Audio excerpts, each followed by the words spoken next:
Siddaramaiah ji, D.K. Shivkumar ji, Salim ji, myself, we are here on an important issue of national ramifications.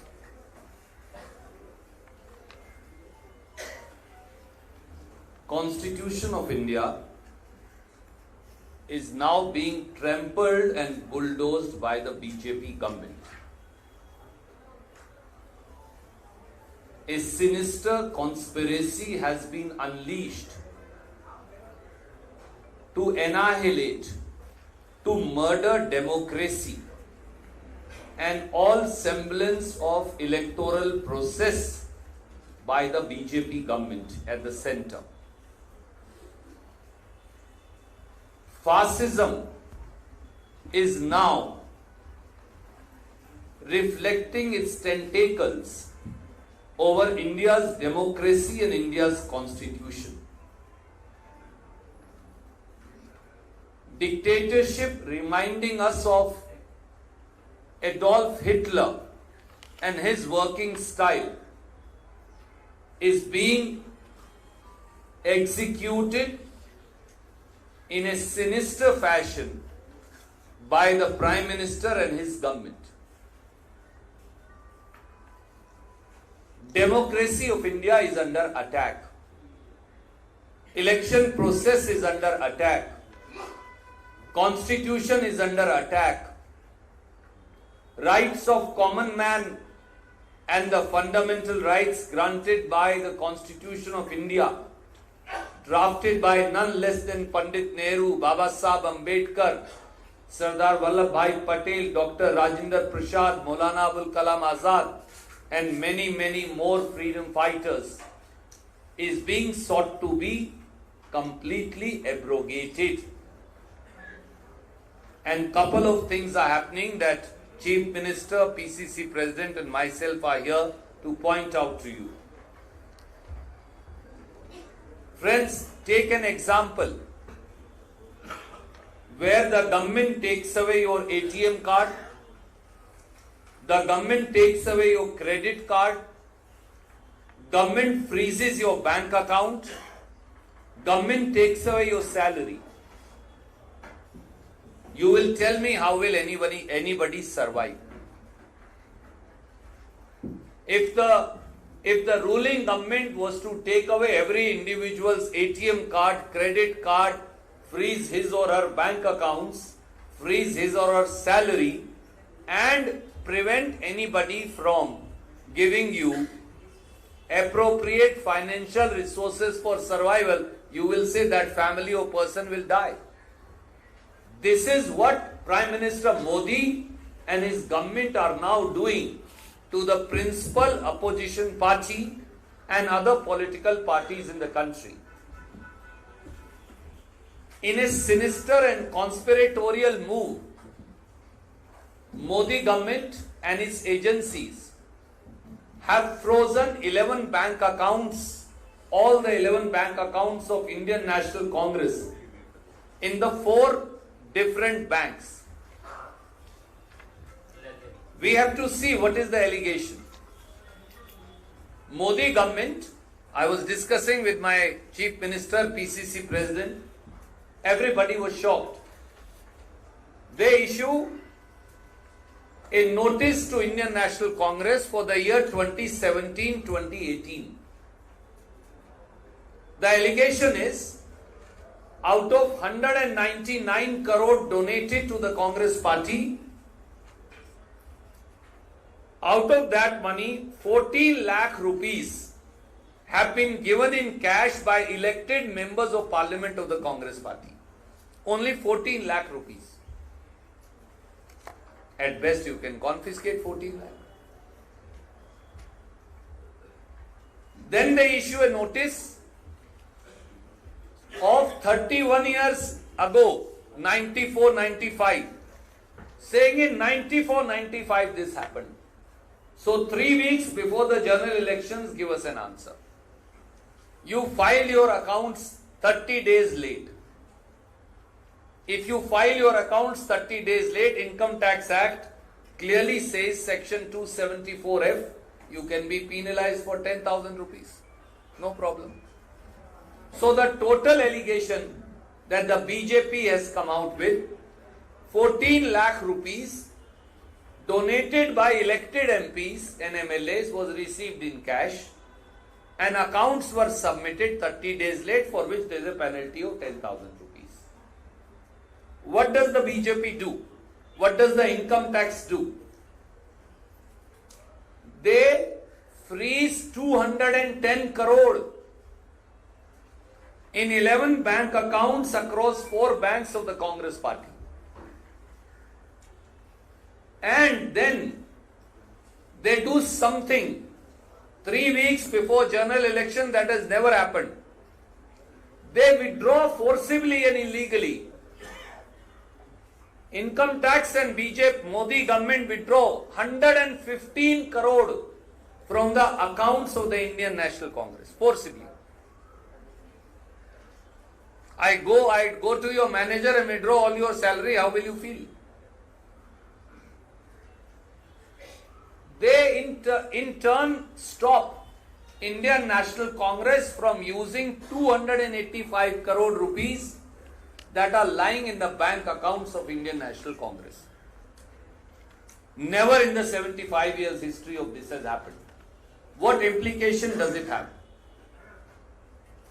3 weeks to general elections, we cannot book any ads or pay for any ads in the print media.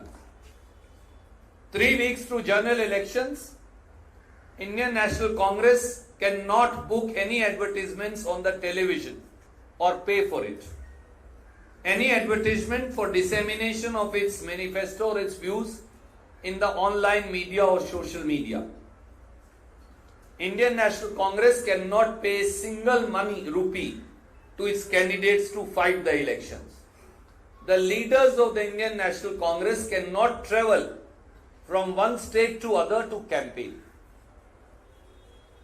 Indian National Congress now is virtually debarred from printing any publicity material for dissemination of its views. 3 weeks to election, in a notice for something that is 31-year-old and 7-year-old, and the total violation is 14 lakh rupees, they freeze the bank accounts, take away forcibly all the money of the principal opposition party. Is this not fascism? How will elections happen?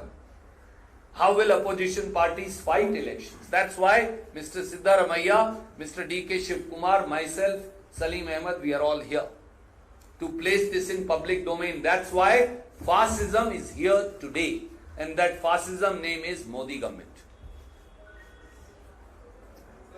And I'm just coming to that. And this is not all. Look what is happening. Accounts of the principal opposition party in India, Indian National Congress, are frozen.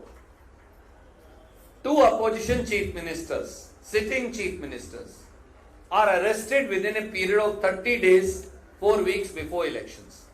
One, Mr. Hemant Soren, President of Jharkhand Mukti Morcha and Chief Minister of Jharkhand, and yesterday, President of Aam Aadmi Party and Chief Minister of Delhi, Mr. Arvind Kejriwal. Number 3, all parties opposed to BJP are actively attacked, raided, and 24 of their ministers and important leaders are put behind bars 4 weeks to elections. Whether it is Sisodia and Sanjay Singh in Delhi, whether it is other ministers in West Bengal, whether it is other ministers in Tamil Nadu, all are attacked and put behind bars. Same thing is happening in West Bengal and other states. Next, multiple parties in the run-up to elections in 6 months or a 12 months period to elections are split complete by muscle and money power, completely giving a go-by to Constitution of India or the anti-defection law. One example being the NCP, another example being Shiv Sena, another example being RJD in Bihar, Another example being YSR Congress, although we are opposed to them in our neighboring state. Various state units of the Congress party, various leaders, they are illegally taken away in violation of the anti-defection law in Gujarat, in Assam, in Madhya Pradesh, in Maharashtra, in Goa, Manipur, Arunachal, Bihar. 5. Governors are now used active BJP tools. Government supposed to BJP. They don't. The cabinet passes law with full majority. They don't listen to the aid and advice of Chief Minister and Council of Ministers. What is happening in Tamil Nadu? Despite Supreme Court staying the conviction, Governor refuses to swear in a minister recommended by the Chief Minister. Have you ever heard that in India's constitutional democracy? Supreme Court had to say we will have to take action against the governor, for he is violating the constitution nakedly. The governor of Tamil Nadu refuses to notify any law passed by the assembly. The governor of Kerala and Delhi lieutenant governor do the same thing. Governor of West Bengal, Chhattisgarh when Congress government was in power, Himachal, and even laws passed by Karnataka assembly are kept in abeyance for days together. What else is happening? Election Commission of India, the body that is supposed to do free and fair election, is captured by sinister law bulldozed through autocracy in Parliament. Supreme Court delivered a verdict whereby they said for level playing field, Chief Election Commissioner and his members have to be appointed by a committee of Prime Minister, Chief Justice of India and Leader of Opposition.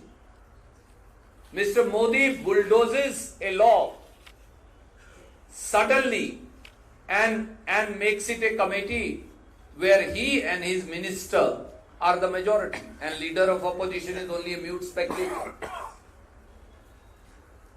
ED and income tax are unleashed everywhere before every state election and the raids begin. We saw what happened in Karnataka. We saw what is happening in other states. There are cases registered against opposition leaders. Our PCC president and our brave leader, Mr. D.K. Shivkumar, is an example of the false persecution that he has faced at the hands of the BJP. And BJP is running a washing machine where every leader accused of corruption gets washed in 5 minutes and all scams are so-called closed within 5 minutes of joining the BJP. In fact, ED officers now tell opposition party leaders to go and join the BJP or face heat. Democracy, my friends, is now under attack. An attack that has never happened in 75 years by the BJP RSS today. And Constitution of India is being bulldozed. Fascism is here. What is happening to those friends of the media who are raising voices is known to everybody. Some of the journalists are still in jail for many, many years today. So we are here to point out and say the Indian National Congress fought against the British when BJP and its other avatars, they were subservient servants of the British. And we shall continue to fight this attack on India's constitution even today. I would now request Honorable Chief Minister to enlighten us and then our Honorable PCC President.